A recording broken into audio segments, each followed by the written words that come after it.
The death toll from a plane crash in South Korea has risen to 47, according to local media. The aircraft veered off the runway and crashed into the wall at Maun Airport, International Airport. In fact, joining us live is Business News aviation expert Geoffrey Thomas. Geoffrey, thank you so much for joining us. Really devastating, and this vision is very confronting. Can you tell us, first of all, about the runway and what you think happened? Well, the runway at this airport, Maun International Airport in the southern provinces of Korea, is about 3,000 metres long, so the runway length is fine. The weather conditions clearly were okay as well.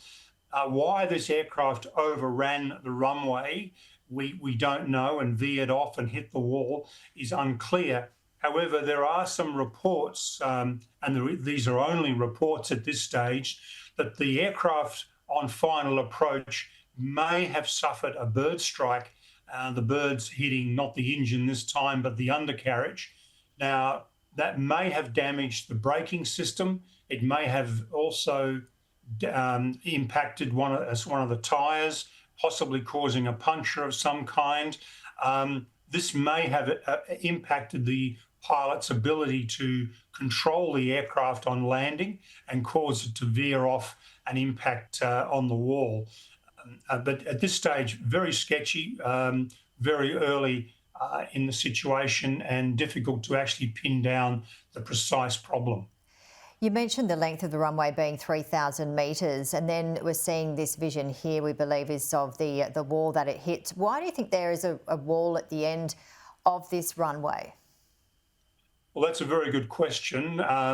That's something that unfortunately does occur at some airports around the world. There should be a internationally accepted overrun at this airport. It's not clear whether that is the case or not.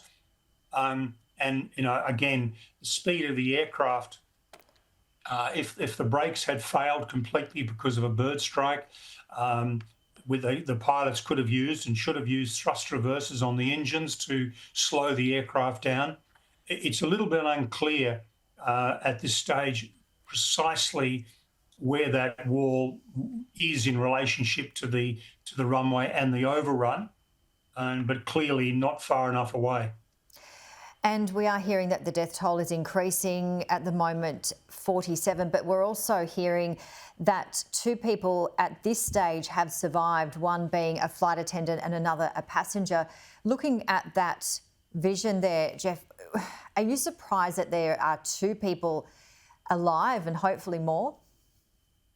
Well, hopefully more, and yes, it's a devastating vision. It appears that the tail appears to be somewhat intact from the vision we're seeing, and possibly one of the flight attendants would be seated in the tail at the very rear, where the rear door is, and possibly one of the passengers who survived was seated in one of the back rows of the aircraft as well, and that's how they've escaped that inferno.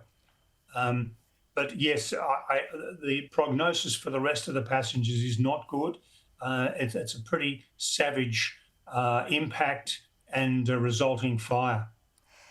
And of course, we're waiting to find out the exact details. But Geoff, just looking at what has happened and what we're seeing, what you think so far, how common are these types of accidents in your opinion?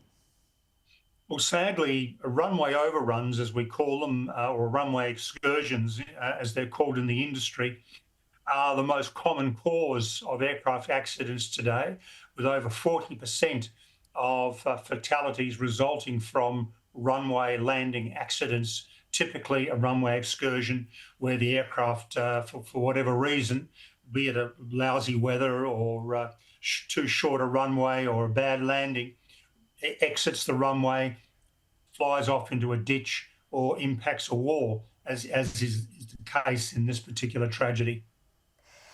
Yes, indeed, it's certainly an absolute tragedy, but we really appreciate your time and expertise, Geoffrey Thomas. Thank you.